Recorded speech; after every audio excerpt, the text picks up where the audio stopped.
దేశ చరిత్రలోనే మొదటిసారిగా ఇంటిగ్రేటెడ్ ఆయిల్ పామ్ ప్రాజెక్ట్ను ప్రారంభించిన రాష్ట్రం అన్నాడు. ఇక్కడ ఆయిల్ పామ్ అంటే ఏంటి?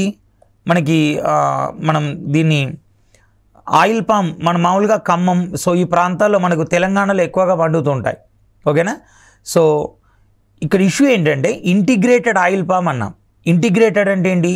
ఇప్పటిదాకా మన దేశంలో ఉన్నవన్నీ కూడా ఎక్స్ట్రాక్షన్ ప్లాంట్సే. తెలంగాణలో ఉన్నవన్నీ కూడా ఎక్స్ట్రాక్షన్ అంటే మనకు ఆయిల్ పామ్ అంటే తెలుగులో దాన్ని ఏమంటున్నాం? పామ్ ఆయిల్ మొక్క అంటున్నాం. ఆర్ దాన్నే సింపుల్గా మనం పామ్ ఆయిల్ అని పిలుస్తున్నాం.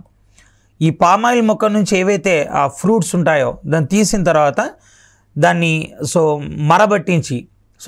మరబట్టించి దాని నుంచి నూనెని ఎక్స్ట్రాక్ట్ చేస్తారు. మళ్ళీ దాని ప్రాసెసింగ్ వేరే కాడ చేస్తారు. కానీ ఇక్కడ అలా కాదు, ఎక్స్ట్రాక్షన్ ఒకే దగ్గర చేస్తారు అండ్ అక్కడే ప్రాసెసింగ్ కూడా చేస్తారు. అండ్ అక్కడే బై ప్రోడక్ట్స్ మ్యానుఫ్యాక్చరింగ్ కూడా చేస్తారు.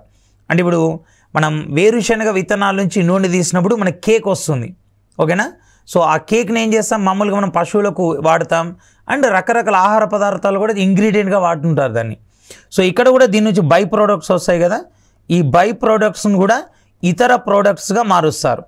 ఇలా ఏదైతే ఉందో టోటల్ అన్నీ ఒకే దగ్గర అయితే కాబట్టి దాన్ని ఏమన్నామంటే ఇంటిగ్రేటెడ్ ఆయిల్ పామ్ ప్రాజెక్ట్ అన్నాం. అండ్ మన దేశంలోనే తొలి ఇంటిగ్రేటెడ్ ఆయిల్ పామ్ ప్రాజెక్ట్ ఏదైతే ఉందో, సో రీసెంట్గా వర్చువల్ పద్ధతిలో ప్రధాని అరుణాచల్ ప్రదేశ్లో దీన్ని ప్రారంభించడం జరిగింది.